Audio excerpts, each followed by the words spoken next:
자, 여기 화면 보시죠.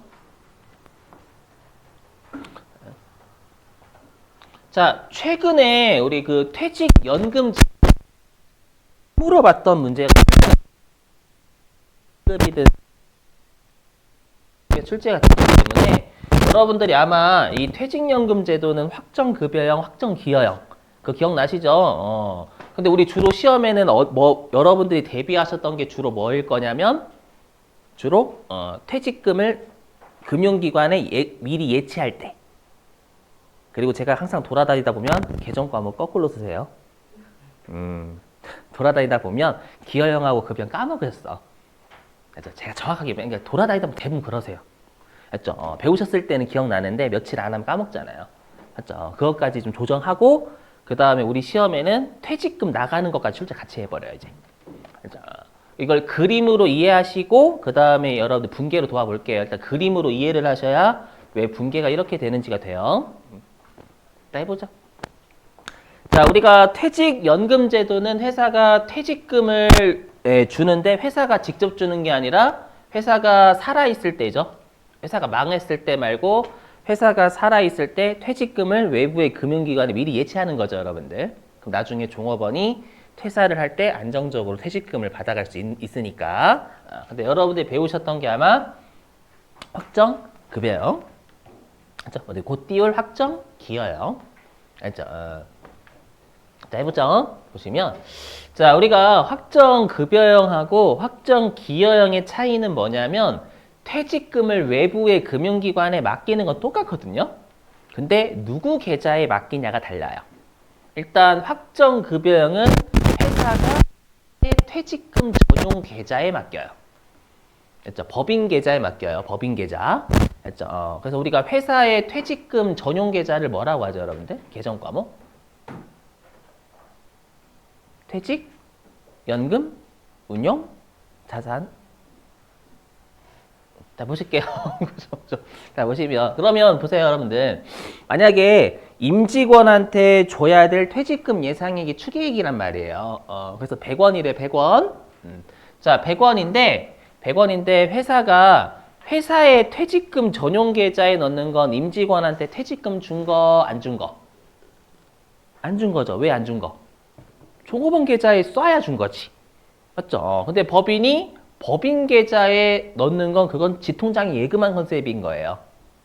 이해되세요? 예금한 컨셉이니까 얘는 성격이 뭐냐면 곧 처리할 거지만 자산 성격이 자산 성격.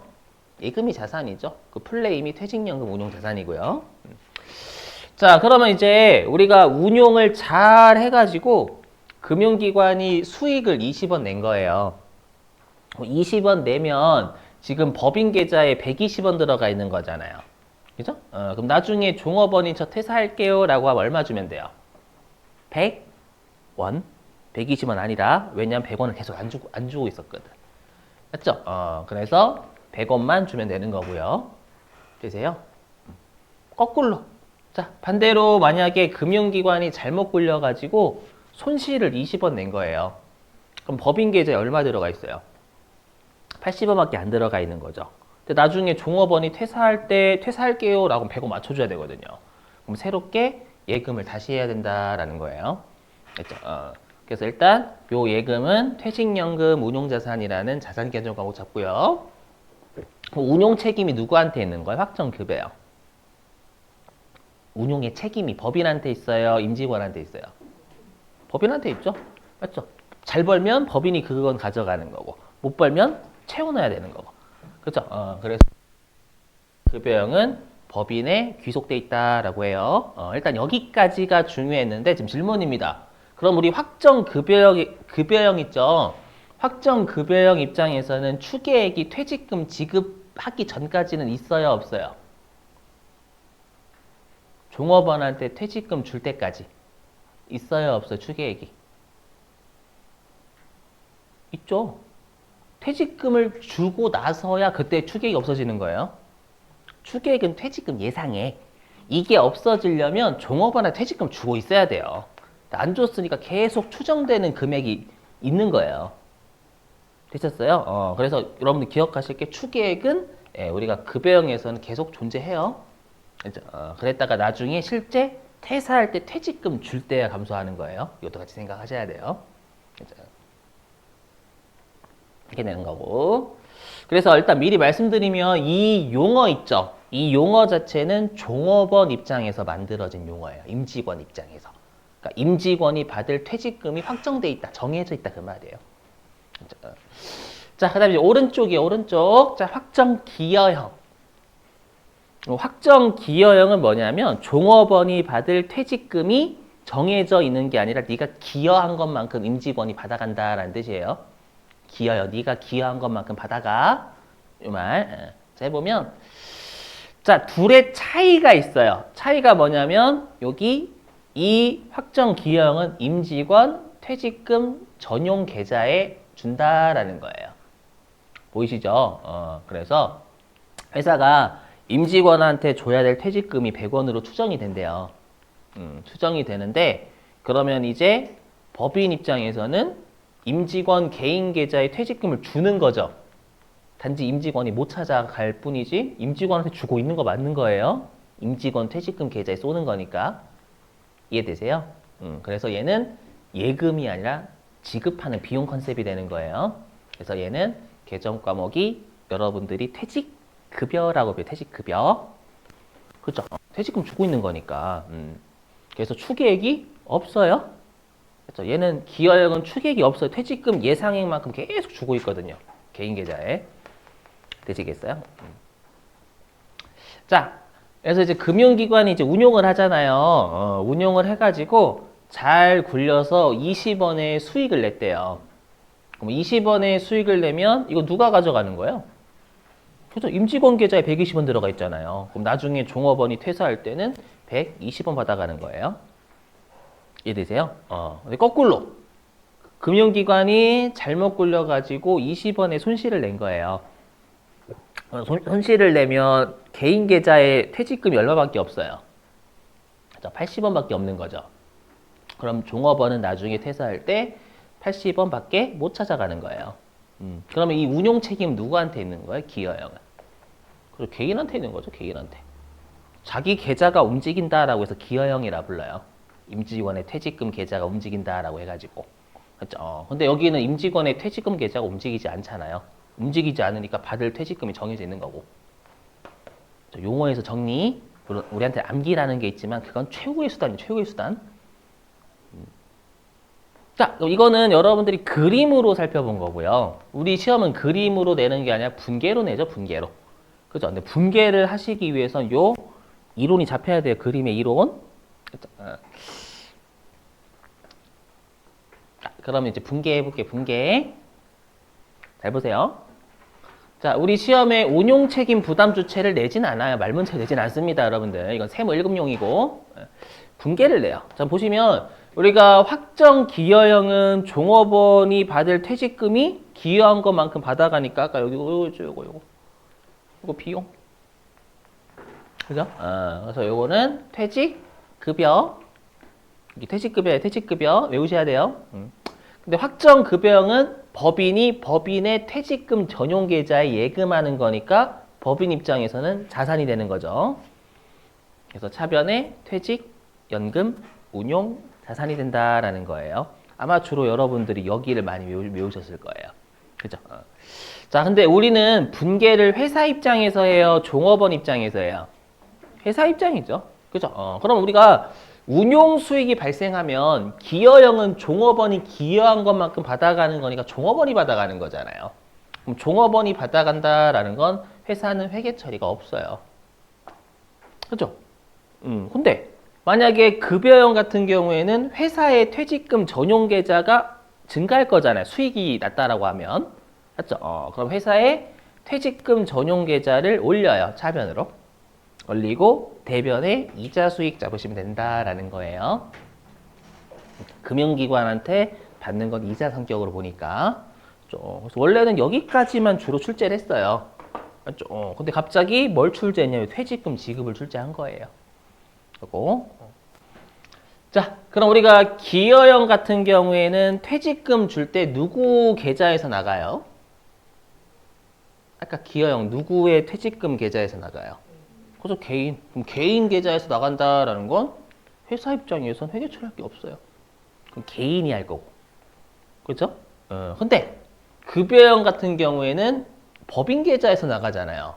그럼 법인의 퇴직금 전용 계좌인 퇴직연금 운용자산이 감소하겠죠.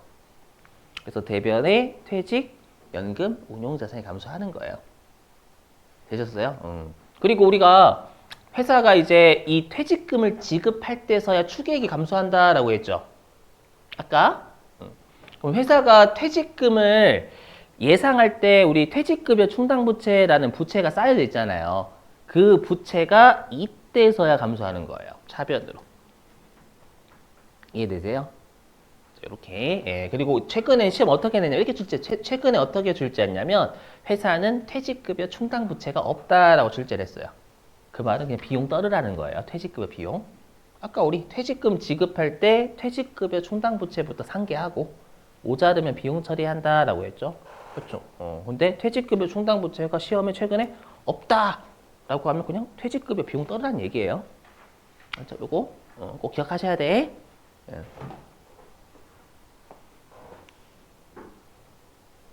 자, 그럼 다시 유인물로 갑니다.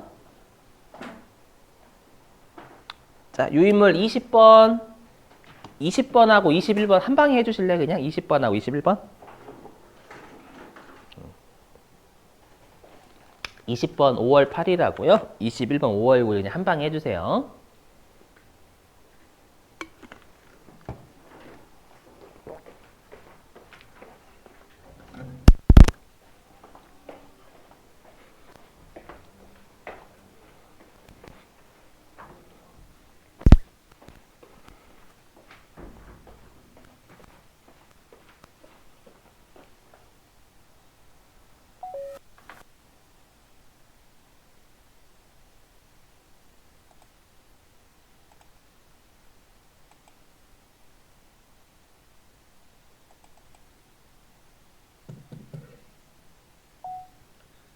안녕하세요.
깜짝이야.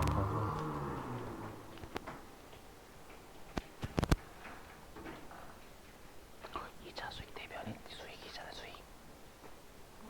수익이 차변이 있으면 어떡해요.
자, 여러분들 그 교재 127페이지 갈게요. 교재 127페이지 일단 자, 127페이지 맨 아래 네모 5번 퇴직연금제도 보이시죠? 일단 별표 치는 거 반드시 시험장 가시기 전에 한 하루 이틀 전에 다 보셔야 됩니다. 별표 치져 있는 거.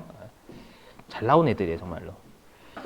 자, 일단은 첫 번째 구분의 그 기여형 있죠, 여러분들. 확정 기여형. 그래서 일단 확정 기여형의 밑줄 치시고, 우리 시험에 영어만 딸랑 주진 않습니다.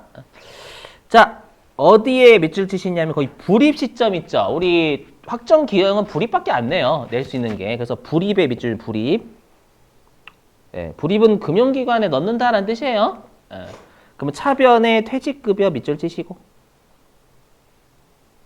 됐죠? 이게 끝입니다. 됐죠? 자, 근데 우리가 이제 어디냐?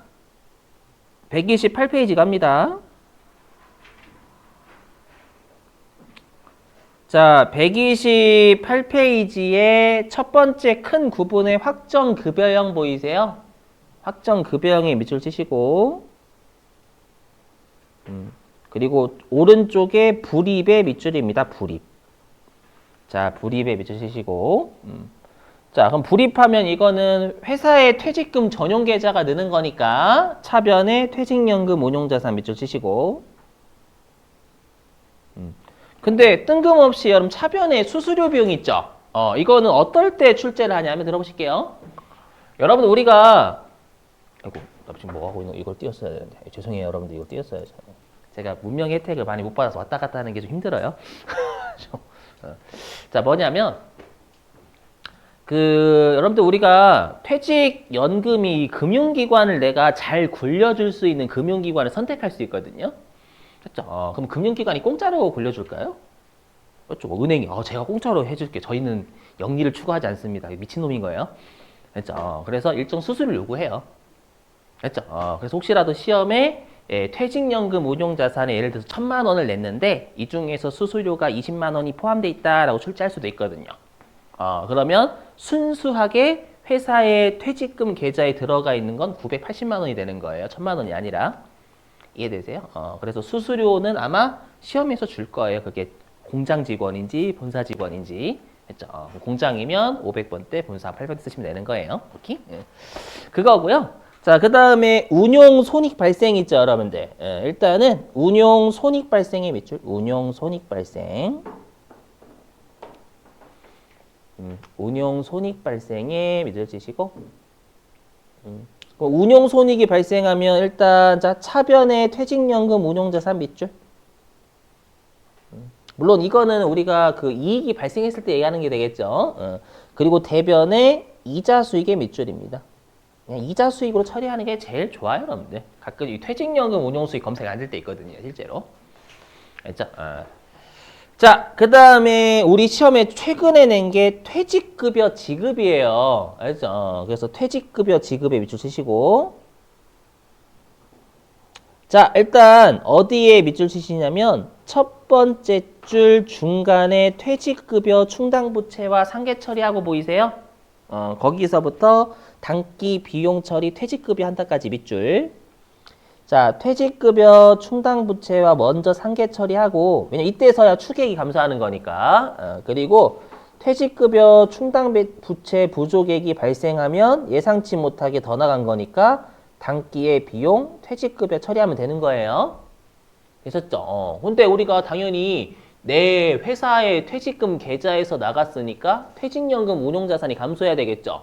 그래서 어디에 밑주시냐면 우리가 두 번째 줄 끝에 퇴직연금 운용자산을 감소시키고 여기에 밑주시고 퇴직연금 운용자산을 감소시키고 하셨죠? 그래서 급여형은 좀 다 대비하셔야 돼요, 여러분들. 급여형은 아셨죠? 자, 그럼 다시 우리 그 유인물로 다시 와서요. 무슨 소리야? 자, 그럼 유인물로 다시 와서 우리 20번은 기여형 보이시죠? 기여형. 기여형이니까 얘는 퇴직급여 처리하시면 됩니다. 제조부 직원이니까 500번대 잡으시면 되는 거고. 그래서 5월 8일자에, 예. 이렇게 잡으시면 되겠죠, 여러분들? 됐죠? 5월 8일자? 요거. 꼭 기억하셔야 되면, 여러분들, 제가 중요하다. 항상 강사분들이 강조하는 건 강사가 싫더라도 무조건 해야 돼요, 여러분들. 알죠? 제가 싫더라도 해야 돼요, 여러분들. 알죠? 일단 시험 합격은 해야 되니까. 예, 꼴보기 싫다고 하지 마시고, 네가 강조하는 거 안 하겠다. 알죠? 그건 여러분들한테는 피해가요. 저한테 피해 안 갑니다, 여러분들. 여러분들이 피해야, 그건. 알죠? 자, 그 다음에, 자, 5월 9일자는 지금 문제가 보니까, 우리, 어디 있어? 급여형이죠? 그럼 급여형이면 이때 이자가 들어오는 건 회사의 퇴직금 전용 계좌 잔고가 늘 거 아니에요. 그죠? 그래서 5월 9일자 같은 경우에는 차변에 퇴직연금 운용자산 잔고를 30만 원 늘리시고, 대변에 이자 수익 30만 원 늘리셔도 되고, 아니면 퇴직연금 운용수익, 퇴직연금이라고 쳐서 연금 운용수익 잡으셔도 됩니다. 됐죠? 이렇게? 예. 됐죠? 넘어가요. 자, 이제는 몇 번이냐면